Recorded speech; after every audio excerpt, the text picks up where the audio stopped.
तो भाई हमारा नेक्स्ट टॉपिक है circuit containing capacitor only.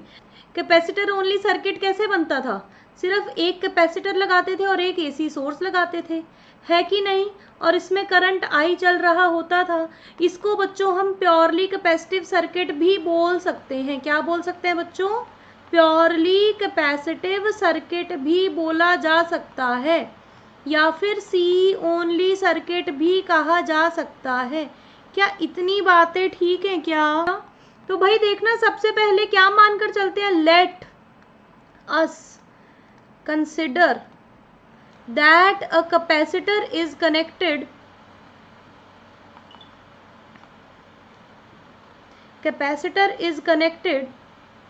to an AC source whose EMF is E is equals to E naught sin omega t, जिसकी EMF कितनी है? E naught sin omega t है। क्या इतनी बातें ठीक है क्या? तो E is equals to E naught sin omega t हमने मान लिया। अब हमें फाइंड क्या करना होता है? हमें फाइंड करना होता है I। तो क्या आप सब ये बात जानते हो कि I is equals to Q by T होता है? और कैपेसिटर के केस में चार्ज हमारे पास CV के इक्वल होता है। ये तो हमने इलेक्ट्रोस्टैटिक्स वाले यूनिट में पढ़ा था ना। और हम जानते हैं कि इस चैप्टर में हम वोल्टेज को ही EMF बोल रहे हैं। V की जगह E लिख दूं क्या? बिल्कुल लिख सकते हैं। तो देखना यहाँ पर मेरे पास क्या आ जाने वाला है? I का वैल्यू क्या आ जाएगा? dq by dt होता है ना, तो d by dt of C E लिख दूं क्या? बिल्कुल लिख सकते हैं। तो देखना भाई, d by dt of C E क्या है? E not sine omega t। देखना कॉन्स्टेंट्स को बाहर निकालो, C E नॉट बाहर आया।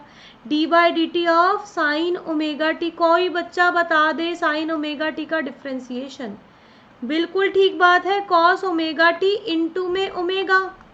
तो यानी कि omega C E naught cos omega t, ये किसकी वैल्यू आ गई बच्चों? आई की वैल्यू आ गई, बड़ी ज़्यादा इंपॉर्टेंट। क्या यहाँ तक सभी को समझ में आई कि जो हमारा आई है वो omega C E naught cos omega t के इक्वल आ गया? देखना बच्चों, मैं लिख रही हूँ, let's consider omega C E naught is equals to I naught. इसको मैं आई नॉट मान रही हूँ, इस पूरी वैल्यू को।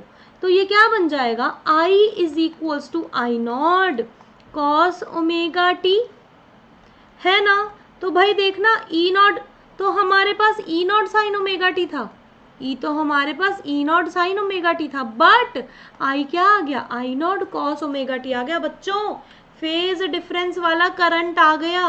क्या मैं इसको ऐसा लिख सकती हूँ क्या? I is equal to I not sine omega T minus pi by to, sorry plus pi by to लिख सकती हूँ कि नहीं लिख सकती? क्या इसको लिख सकते हैं क्या? I is equal to I not sine omega T plus pi by two, क्या ऐसा लिखा जा सकता है कि नहीं लिखा जा सकता? सब बच्चे बताओ। Equal to I not sine omega T plus pi by two. देखना जरा फेज कितना आया, अब आ गया phase plus pi by two का। देख लो, ये यहाँ पर ओमेगा टी था, यहाँ पर देखना पाई बाय टू एक्स्ट्रा आया है।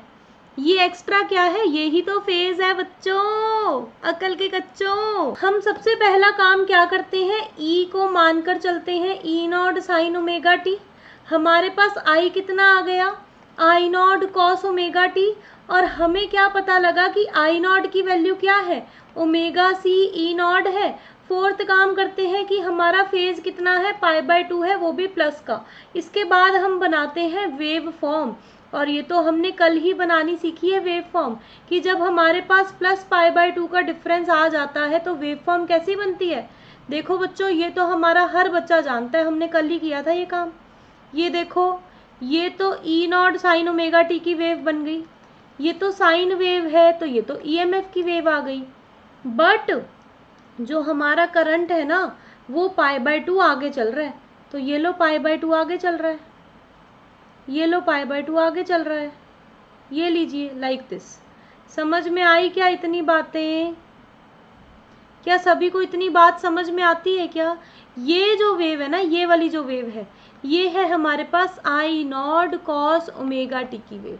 क्या इतनी बातें ठीक है क्या सभी बच्चों के लिए? क्या सभी को समझ में आ गई क्या? बोलो जरा। तो जैसे ही हम ई लिख लेते हैं, आई लिख लेते हैं, आई नॉट लिख लेते हैं, फाई लिख लेते हैं और वेव फॉर्म बना लेते हैं, उसके बाद हमें सीखना होता है सबसे इम्पॉर्टेंट काम कि फेजर डायग्राम कैसे बनेगा। फेजर डायग्राम कैसे बनेगा? सबसे पहला काम कि अगर ई इधर होता तो भाई आई किधर जाएगा, उसको प्लस पाई बाय 2 चलकर जाना। इसकी हेल्प लो। क्या हम ये जानते हैं कि एंगल जब एंटी क्लॉकवाइज चलता है तो वो पॉजिटिव होता है और एंगल जब एंटी क्लॉकवाइज चलता है तो वो नेगेटिव होता है? क्या ये बात हमने सीख रखी है क्या? क्वाड्रेंट्स वाला सिस्टम जब किया था, एंगल हमेशा ऐसे ही तो मानते थे, एंगल को हमेशा इस डायरेक्शन में ही तो मानते थे, एंटी क्लॉकवाइज ही तो चल रहे होते थे हमेशा, याद है क्या? तो एंटी क्लॉकवाइज डायरेक्शन हमेशा पॉजिटिव रहती है और क्लॉकवाइज डायरेक्शन हमेशा नेगेटिव रहती है। रहती है कि नहीं रहती? जल्दी बताओ, यस और नो, है ना? तो भाई प्लस पाई बाय 2 जाने के लिए हमें इधर जाना होगा, तो मतलब कि आई कहाँ पर आएगा? आई तो इधर आएगा। ये लो भाई आई, ये लो आई, समझ में आई? तो ये किसका ई है, किसका आई है? कैपेसिटर का सी है, कैपेसिटर का ईएमएफ है, कैपेसिटर का ही करंट है। क्या मैं इसको ऐसे घुमा के लिख दूं क्या? बिल्कुल लिख सकते हैं भाई। ये लो, ये रहा आईसी, ये रहा ईसी। अभी भी तो देखो पाई बाय 2 ही चल रहा है, ये वो भी प्लस का, एंटी क्लॉकवाइज ही तो जा रहा है। तो क्या हमें फेजर डायग्राम भी बनाना आ गया क्या बच्चों? बताइए, क्या हमें फेजर डायग्राम भी बनाना आ गया क्या? आगे बढ़ जाऊं?